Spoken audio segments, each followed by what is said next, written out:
On the road with Kirk and Harvest. We're on the road.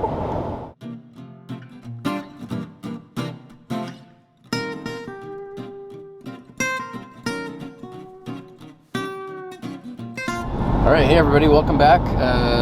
So this week's episode of On the Road with Kirk and Harvest, we are going to be talking about just kind of recapping what we're looking for in a house and some of the states that we are seriously considering, plus a couple of maybe states. So we've talked about it and hinted earlier in some of our regular videos, but in this On the Road session, we're going to be talking a little bit more in depth about that.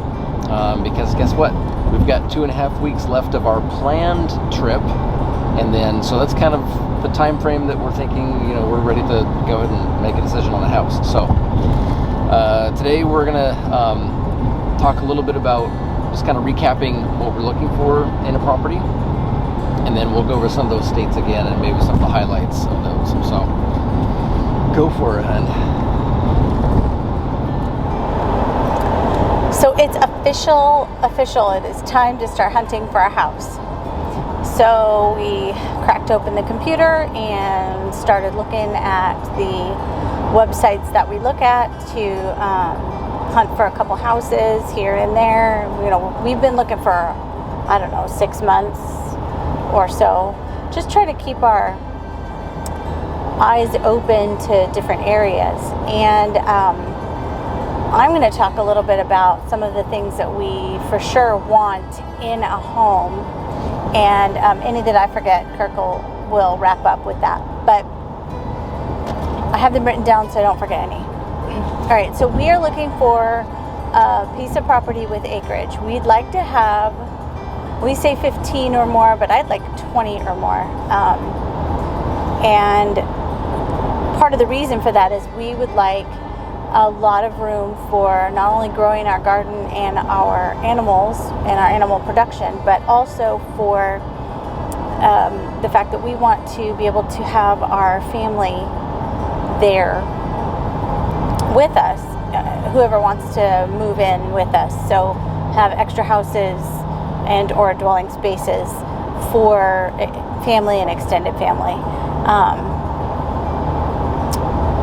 We would like a pool. It's not a deal breaker, but we're moving to a hot area, and we would like a pool because, first of all, we've never really had one, and the kids love swimming, and second of all, it's the perfect way to cool off when you've got lots of things, that you've been doing the hard work, and it's a hot climate, and to have that as something that the kids can do all the time, and they can have friends over and things like that.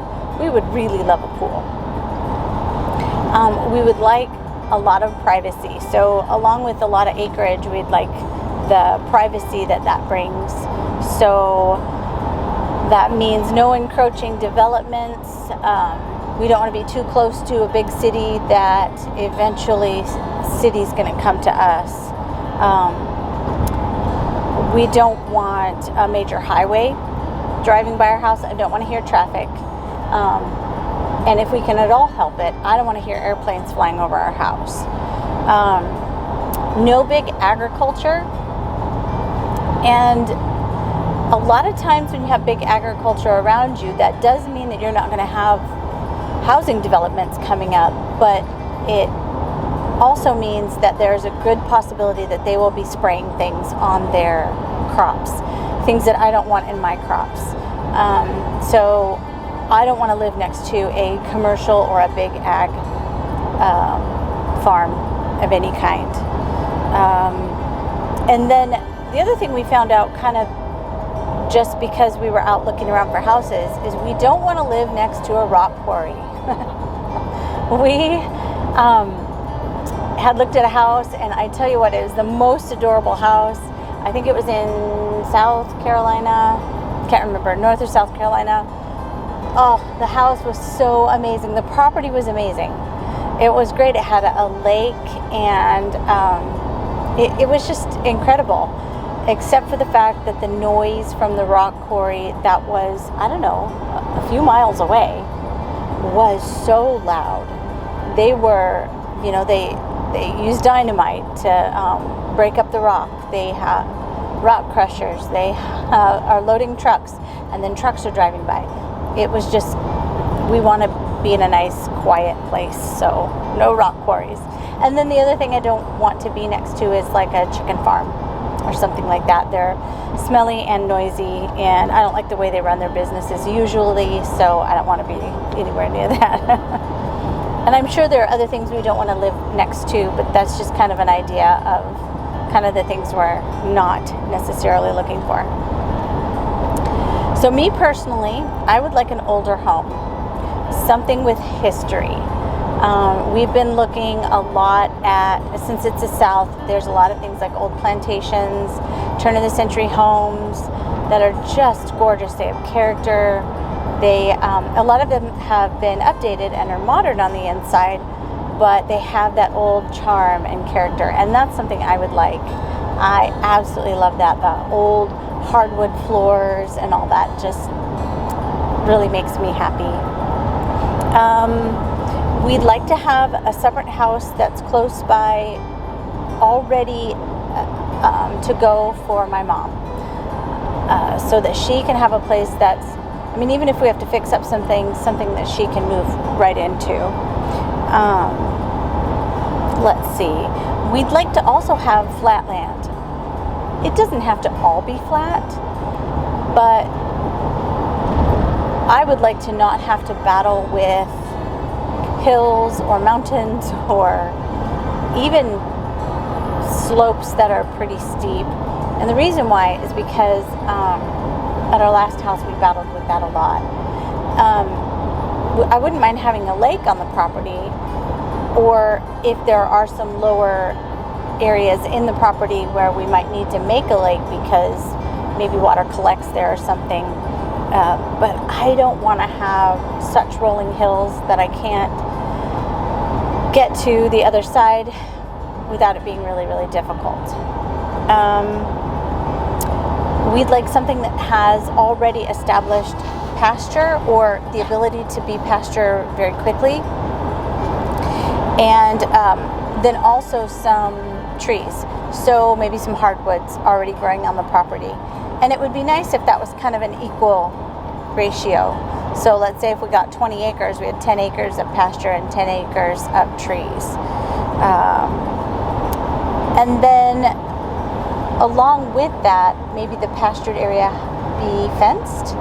It's not a deal breaker because fencing you can buy and do yourself, but that is a lot of hard work and a pretty big expense. So if it happens to have that already, then that would be amazing. We'd like a long driveway. So from the main road to the house, we'd like to have a really long driveway that leads up to it. And then outbuildings. It would be amazing if we did not have to build our own storage shed or barn and things like that. If they already have them on that property, that would be incredible. Did I miss anything? Have you guys been to? So just a couple of the things that have been top of my mind as far as what we're looking for in a property. The outbuildings definitely. I had a small shop in our 3-car garage along with a bunch of other storage stuff. So I'd like to not use our garage if we have one as a shop. I'd like to have an actual shop. That would be incredible. Store all kinds of building supplies in there. So that's something I'd really like. And then as far as zoning and stuff, I think Harvest might have touched on a little bit, but we'd really like a property that doesn't have a lot of zoning restrictions, and so something that'll allow us to build, kind of as we see fit. That's really going to be important for us.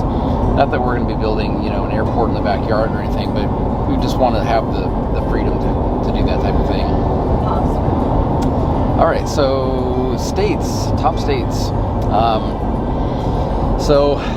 And these aren't in any particular order, but we really liked Arkansas. We have friends up there. I think we have friends in just about every state that are our favorite ones, which is nice.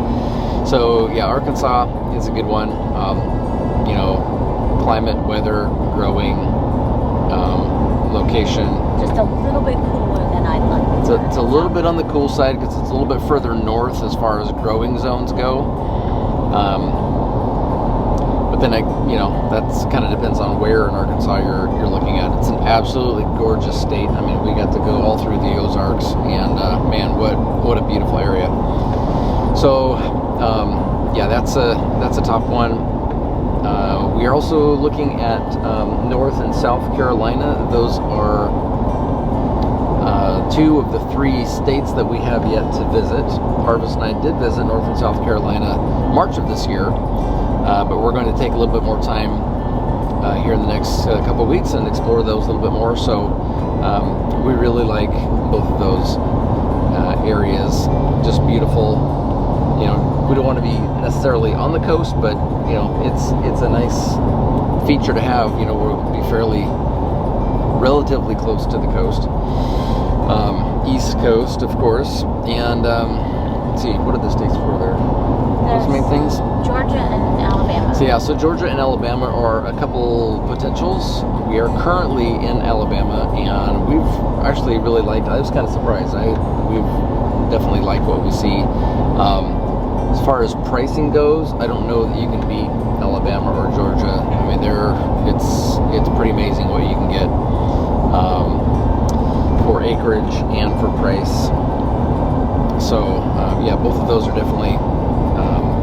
It's a definite maybe. I hate to say that, but those are definite maybes as well. So we've narrowed it down to, I think, those probably no more than 5. Yeah. And we're going to be spending the next couple of weeks looking very seriously at some actual properties, not just the area, but actual seeing properties, walking through them,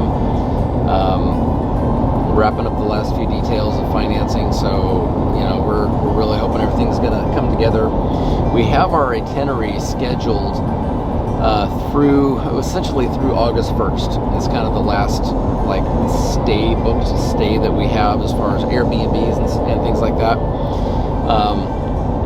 So we are coming up with a contingency plan if we need to stay longer. We have the ability to do that, so it's not like August 2nd we have to be moved in somewhere. But we definitely want August to be the month where we make that move and ready for the transition. So, and then all the fun stuff happening is going to happen. Bringing over the containers and moving and putting things where they go, and so it'll be a whole nother series, I'm sure. Yep. So we're getting excited. I looked at the calendar just today, and was figuring out our last few stays, and realized, oh my gosh, it's 2.5 weeks, and this month is over, and so is our journey, more or less. So definitely some nervousness. I don't know if that's the right way to say it, but definitely the pressure. I'm feeling the pressure just a little bit to make sure we get everything in line. But we're definitely trusting God to lead us to the right place. We have full faith that everything's going to work out, and we're excited to see what happens. Well, as always, thank you guys for joining us, and we just wanted to let you know that we're so thankful for you just supporting us and loving us, and continually watching our videos, commenting, and praying for us, and just and offering suggestions and all that stuff. We just thank you so much for your continued support. Keep praying, keep thinking about us. If you have any ideas of where we should go or what we should see, go ahead and drop us a line. If it's close to where we are or within a driving distance, we'll probably go there and look at it and check it out. We've been having fun doing that thus far, just kind of going anywhere and looking at it. And we've been really surprised, and I think it's been kind of a neat adventure just to be able to go. Like, ooh, I want to go here this time. This seems nice. Or even asking locals and them directing us to different places is just a fun adventure. No plan. So with that, I just want to say thank you for all that you guys are doing to support us. As always, make sure you like, subscribe, hit the bell so you receive our notifications. Follow us on Instagram. We're on Facebook, Twitter, and MeWe. And never miss anything if you sign up for the notifications. Otherwise, we will see you guys soon, and stay tuned next week for another episode of On the Road with Kirk and Harvest. All right, guys. See you later.